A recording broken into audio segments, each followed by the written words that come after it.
క్రైస్తలో ఈరోజు దేవుని వాగ్దానం. నీతిమంతుల కొరకు వెలుగును, యథార్థ హృదయాల కొరకు ఆనందమును విత్తబడి ఉన్నవి.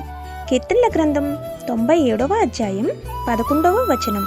ప్రియమైన సహోదరి సహోదరులారా, దేవుడు తన కృప ద్వారా మనలను నీతిమంతులుగా తీర్చాడు. అయితే మనము పాపం నుండి విమోచింపబడి దేవునికి దాసులమైనందున పరిశుద్ధత కలుగుటయే మనకు ఫలము, దాని అంతము నిత్య జీవము. యెహోవా నీతిమంతుడు, ఆయన నీతిని ప్రేమించువాడు. యథార్థవంతులు ఆయన ముఖదర్శనము చేసెదరు.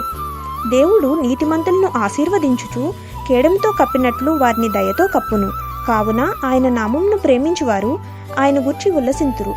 గనుక ప్రభువుకి ఏది ప్రీతికరమైనదో దాన్ని పరీక్షించి మనము నీతిమంతులుగాను యథార్థ హృదయులునై ఉండవలను. కాబట్టి ఈ దిన వాగ్దానం మనందరి జీవితంలో నెరవేరాలని కోరుకుంటూ దేవుని సువార్తా పరిచర్యలో మీ సహోదరి. ఆమేన్. God bless you.